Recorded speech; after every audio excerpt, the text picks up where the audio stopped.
Okay, thank you very much for going through the digital forensic course. My name is Victor, and I'm your anchor for this training.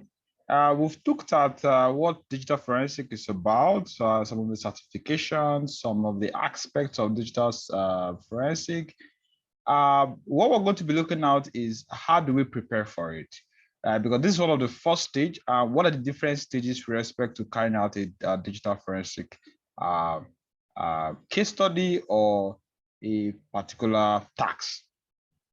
Okay, if you've not subscribed to the channel, please do so, because normally I'll release videos from time to time, courses that has to do with cybersecurity, data science, machine learning, IoT, web programming, and all of those things that interest me. And you'll be very, very glad you did. So don't forget to like and don't forget to share. For premium students, for students that have subscribed to any of the trainings, so you have opportunity to ask questions within your mentorship group, either on Telegram or on WhatsApp or via email or in class, in physical classes. Okay, thank you very much. So the module is preparing for an investigation. So if you are preparing for an investigation, what are those things that you need to be taking care of? Chain of custody. So you need to first understand what a chain of custody is.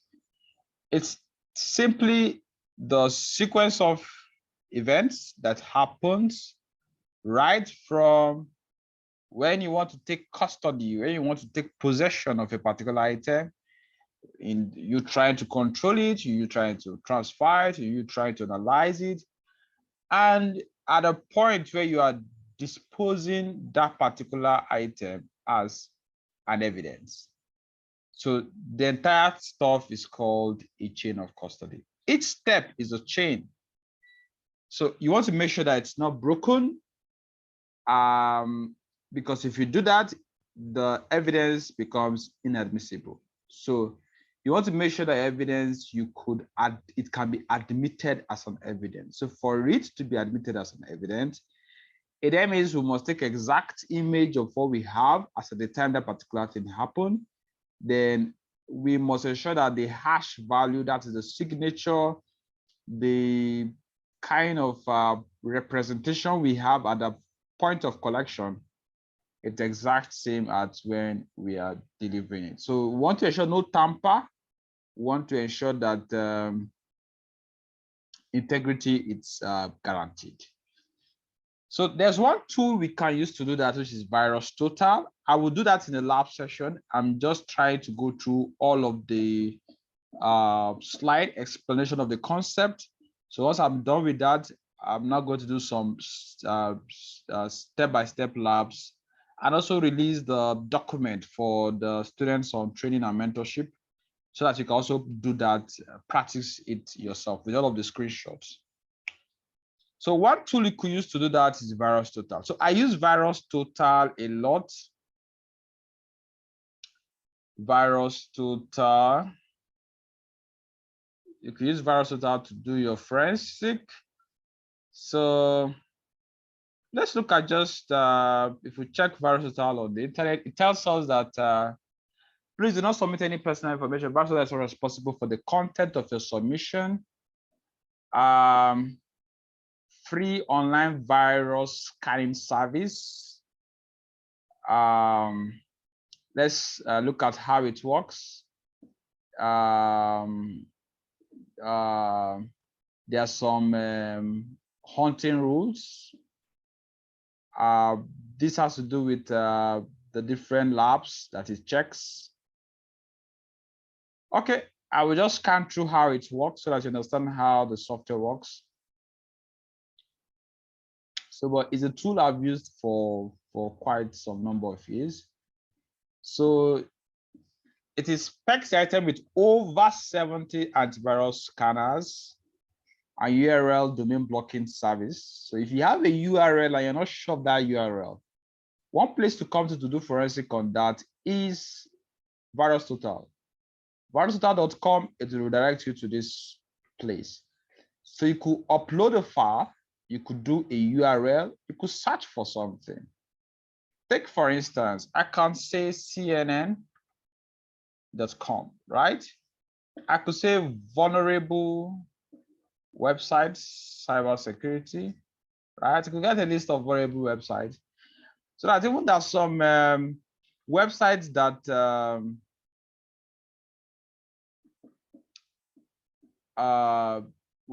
that you've been sent via email, via phone, via whatever. I want to see if that website is actually clean.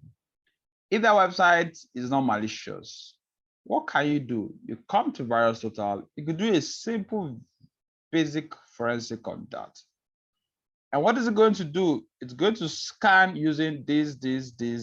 All these are all database of antivirus scanning, blacklisting, sites, phishing database. So it's going to check that your URL and give it a record. So out of 93, no security vendor flagged this URL as malicious. So you're very sure that this URL is okay. So in case you have been sent an email, then you could do this. And it also keeps track of the last time that such a scan was done. So it was done 13 hours ago. We could get to the details section. We'll see some first point threat seek news media. Sophos is telling us that it's news. Alpha Mountain.ai is telling us it's news. Bitdefender is telling us that it's news. So it's classifying this particular submission you did. The IP address that is serving this guy is this. Let me go back. Go back to details. Let me pick this IP address. Okay, just a moment. I will go to whois.com and try to run this.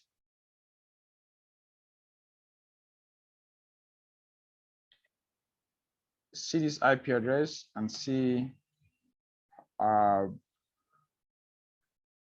get some info from that. Next thing, if I won't tap on this IP address, I can open that in a new tab to see if there are other do a reverse DNS, reverse IP on this particular IP address to see what are those other websites or applications or whatever using this same IP address. I'm sure VirusTotal were able to tell us that 7 detected files communicating with this IP address.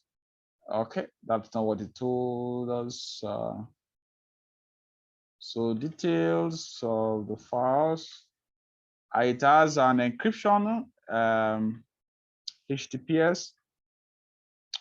Okay, whois lookup. So instead of me running through to whois to go and do all of this, good enough, I'm just understanding this right now.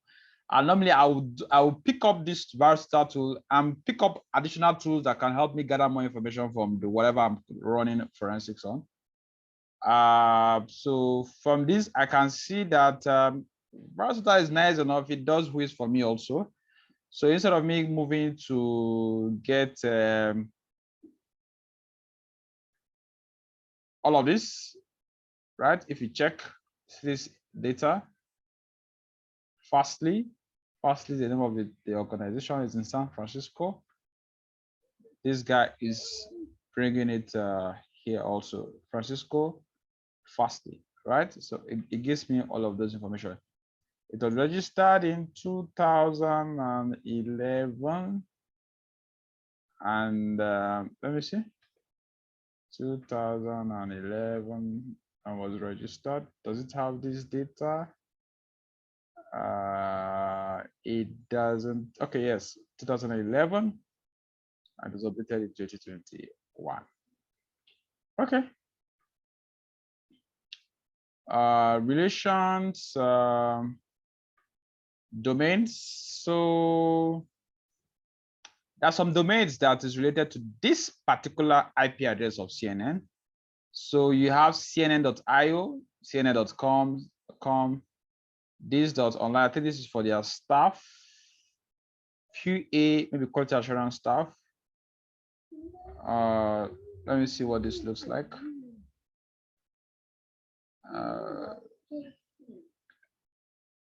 Okay, then CNN.io, CNN.io, politics explorer tile static, datek.com. So the goal of this is, can we get more information about the particular IP address? Can we get more information about the website so that we can make a judgment out of that?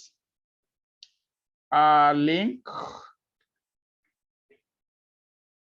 Okay, so these are some of the links in and out of the websites. Community. Clean. This is Joe Security. Sandbox analysis shows that it's clean. 1 year ago, 3 years ago, somebody saying false information.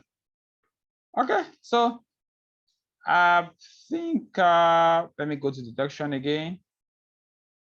I think, did they have a graph? Okay, I have to sign in.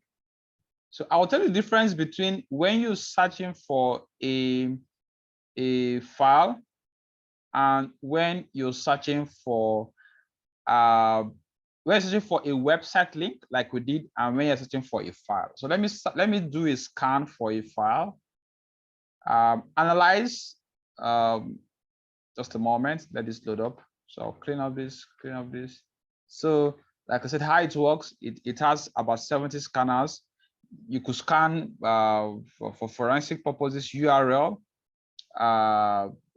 files. So you have antivirus, anti-malware companies, sites, Kaspersky, all of those companies. They have the database that they use, that their softwares use heuristics to perform. Then you have domain blocking services. So it will check the URL you have submitted against these services, and you could extract signals that can help you to study and make your judgment. So you see, we just did for URL. So we could do for file. I could choose a file. Let me just pick up something. Let me pick up this file, right? So it's hashing it. So this is for integrity purpose, right? Confirm upload. So it's going to upload it. It's going to tell me if this file is clean. It's going to give a hash value for this particular file. So if I use VirusTotal to conduct this analysis on this particular file right now, I could come back at another time. If there's just a comma or a plus on that particular file, what's going to happen is that this file is going to be different, completely different. So we've done analysis on that particular file. The name of the file is solution coursework R PDF. And this is the hash value of the particular file. It's clean, about 57 scans. All of these scans has been done. Details. So these are the properties. So the file size is 278 kilobytes. It's Adobe document format 100%. If it's an alternate data stream file, a file that has something embedded in it is going to tell you how many percent is PDF and how many percent is something else. Then if you're using MD5, I think what you have here is 5E is SHA-256, which is most appropriate kind of, right? I think it has a, okay, this seems to be a little bit longer string. Most file encryption uses up to 256. Let me see. Site is secured, certificate is valid. This is using SHA-256. Yes, that is it. So most of these guys, let me check for Google. 256 is quite long enough, and certificate is valid. Details. 256 is algorithm. Yes, 256 is lengthy enough. Look at it. So this hash value is SHA-256. So the point is, this helps you in integrity when you are conducting your digital forensic. For instance, if you have this file, you want to run this and note this, document this, so that you want to make sure that when you are presenting this particular item, you could run this again to make sure that your stuff is same.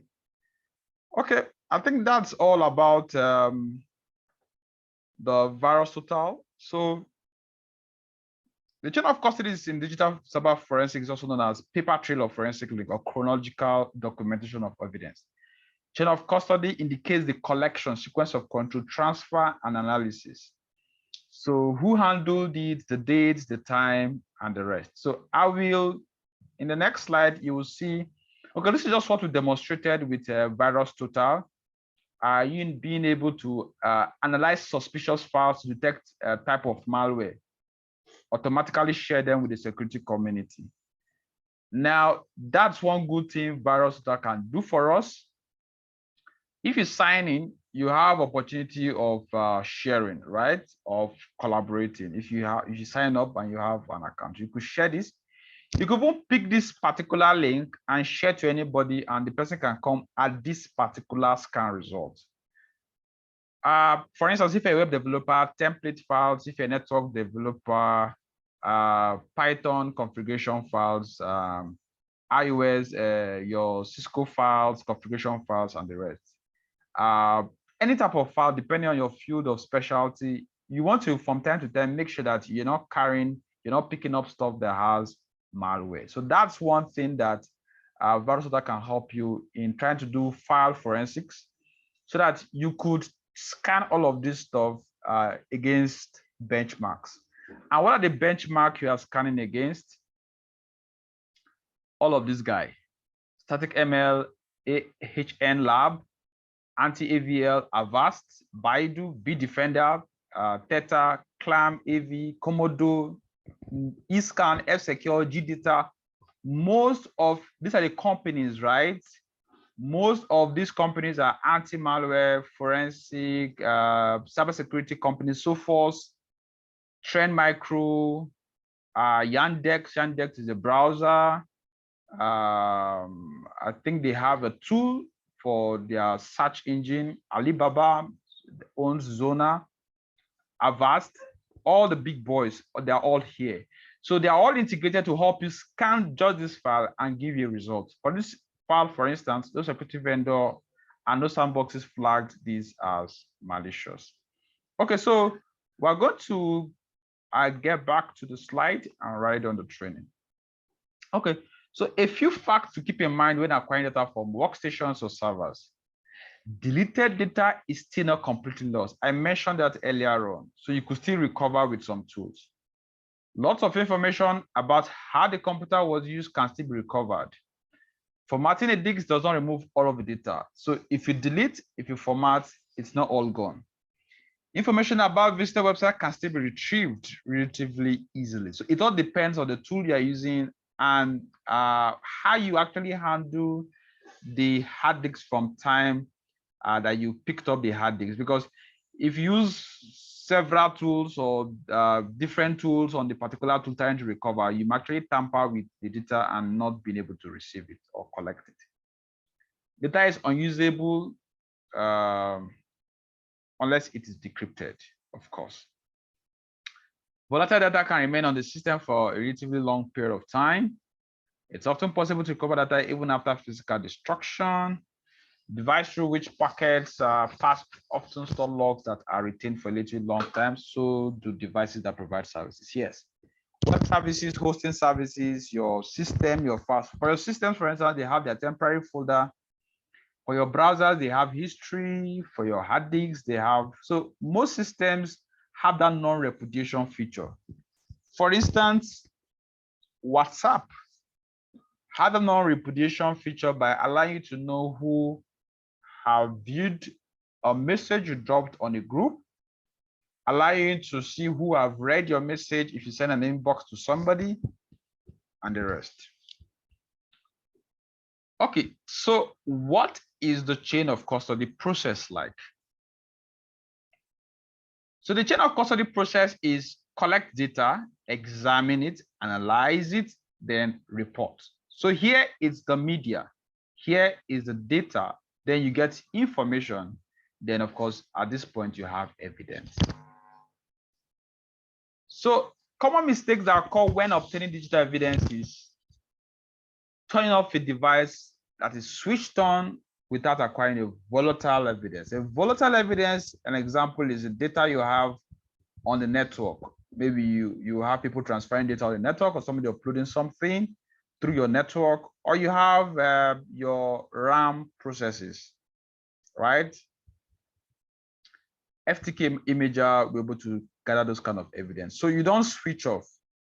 Inaccurate or chaotic marking of evidence. So you want to avoid some of these mistakes when you're trying to collect evidence. So this is just an explanation of each of these processes. So you want to collect data, you want to examine it, you want to analyze, then of course you want to report.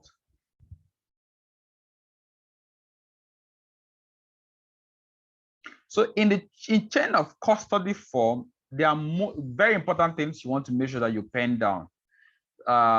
What is the evidence? So the file name, the MD5 hash, like I mentioned, this is just an example of the MD5 hash.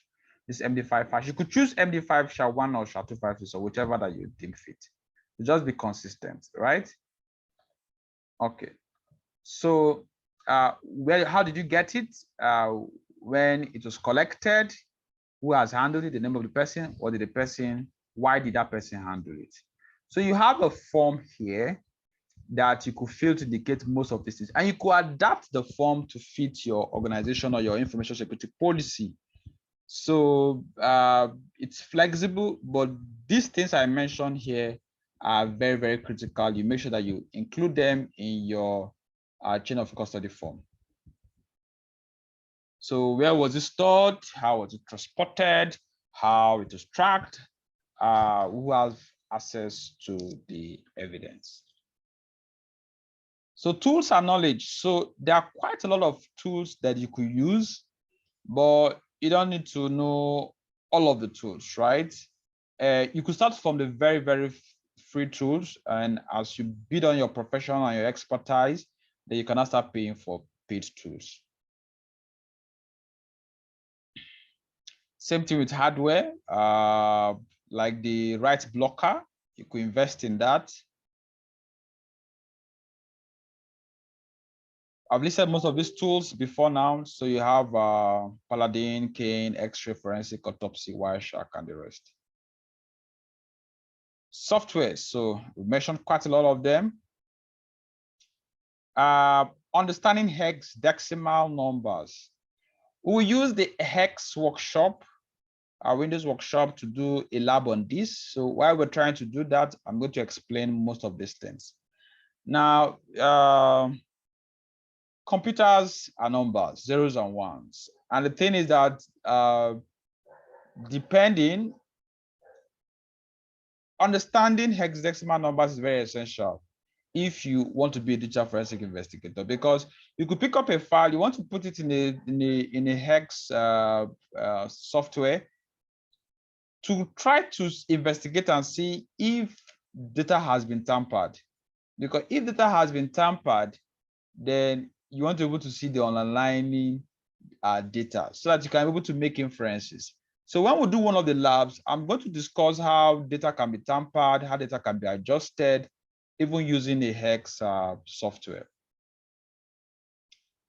So these are just conversion of base 10 to base 2 to base 8, and of course, back to hexadecimal.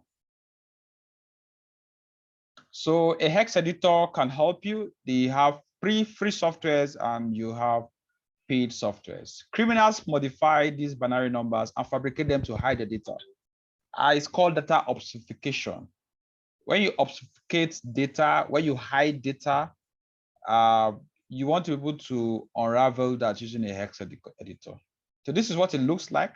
So we'll do one lab with this hex workshop.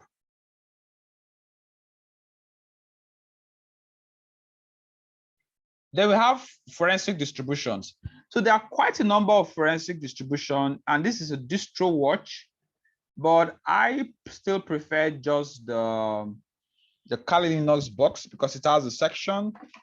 During the lab, I'm going to open up my VMware on the Kali Linux box and show you some of the tools that can also be used for digital forensics. So this is DistroWatch. There are quite a lot of tools here. Most of them are Kali based, Linux based, and a good number of them have some tools that can be used for forensics.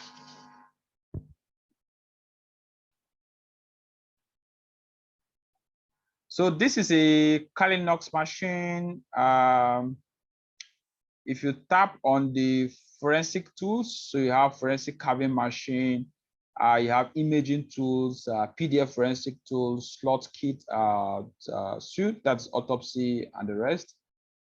So when we get to this particular stage, we'll run lab with maybe autopsy, scalpel, maybe end of this PDF forensic tool. Okay, that's all. We just looked at how do we prepare for digital forensic? How do we get set? What are those mistakes we want to avoid? And some of the tools that we can use. And we looked at one very simple hands-on on how to do basic forensic analysis, manual analysis using VirusTotal. Thank you very much. If you've not subscribed, please make sure you do. And see you in the next video. I'm going to be discussing file system fundamentals.